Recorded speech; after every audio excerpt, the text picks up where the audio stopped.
Dear friends, there is a popular story told about a little girl who was walking along a beach with thousands of starfish left dying by the high tides. She started picking up those dying starfish and tossing them back into the ocean. A man watching this little girl with amusement told her, "Hey, there are hundreds of starfish on this beach. You cannot make a difference by putting away a few of them into the sea." Sadly, she began to walk away. Then suddenly she turned around, picked up another starfish, and tossed it into the sea. She then smiled and told, "Sir, at least I made a difference to that one." Dear friends, today's gospel tells us how Mary, a simple village girl carrying Jesus within her, made a difference in the lives of Saint Elizabeth, her husband Zechariah, and their unborn son John. Despite her unusual circumstance, Mary brought hope and joy to Elizabeth and her family. When John grew up, as John the Baptist, he helped Mary's son to transform the human race, the history of humanity, by preparing the way for the Messiah.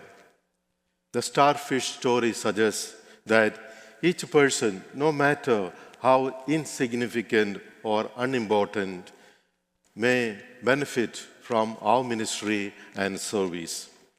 The story also teaches us that how seemingly bad or problematic situations can be solved by taking the next step in the right direction. Mary's life teaches that Christians are called to live in a community. Mary, being found with a child by divine intervention, gets support from her cousin Elizabeth. She welcomes Mary into her home in a non-judgmental way, and they both were bonded in faith. Mary trusted Elizabeth as a close friend, and she recognized Mary as the Mother of God. According to the Jewish custom at that time, Mary could have been stoned to death for having a child out of wedlock. But Elizabeth continued to be her mentor, helping her understand the mysterious ways of God in her life. Mary was called the most blessed one by the angel and by Elizabeth because she obeyed God's word and trusted in his promises. Today's readings show us that God will appear in surprising ways in our life. His presence is seen where we least expect him, especially in the powerless, in the humble, and in the very small, who obey God faithfully like Mary did. By accepting the message given by angel Gabriel and saying yes to God, Mary trusted in his promises and in the divine power and faithfulness to send us a Messiah.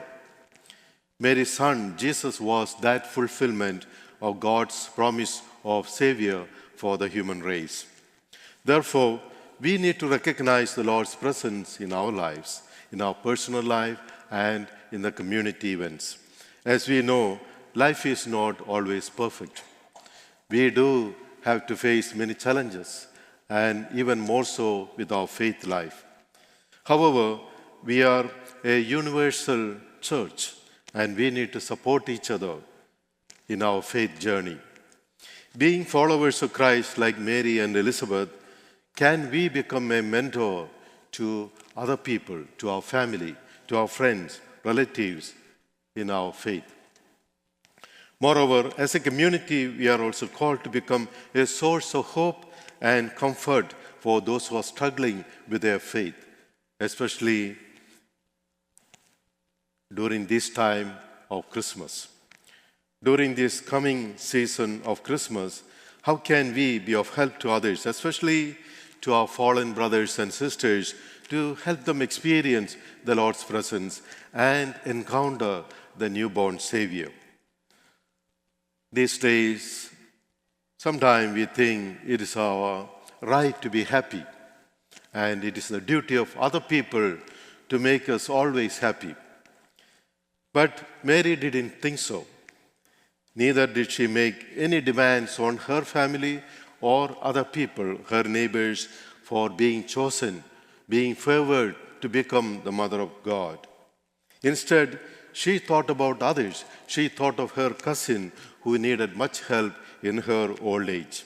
Thus, Mary took the trouble of traveling a very long distance and showed her spirit of service by taking care of Elizabeth for 3 months when she was also expecting a child. Dear friends, it is easier for us to send Christmas cards, flowers, and even gifts. But to give the gift of oneself is the greatest gift we can give to others. Let us take some time to visit with our elderly parents, relatives, and even distant children during these days.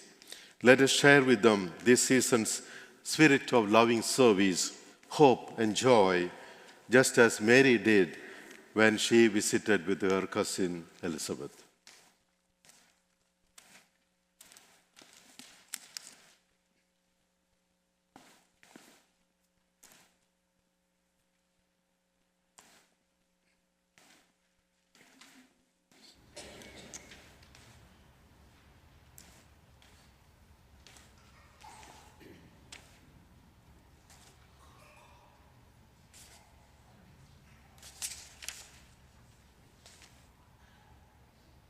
Please rise. Let us now profess our faith in God. I believe in God, the Father Almighty, Creator of heaven and earth, and and in Jesus Christ, His only Son, our Lord, who was who was conceived by the Holy Spirit, born of the Virgin Mary, suffered under Pontius Pilate, was crucified, died, and was buried. He descended into death. On the third day he rose again from the dead. He ascended into heaven, and is seated at the right hand of God the Father Almighty. From there he will come to judge the living and the dead. I believe in the Holy Spirit, the Holy Catholic Church, the communion of saints, the forgiveness of sins, the resurrection of the body, and life everlasting. Amen. Dear friends, let us now come before the Lord to express the needs of our brothers and sisters around the world.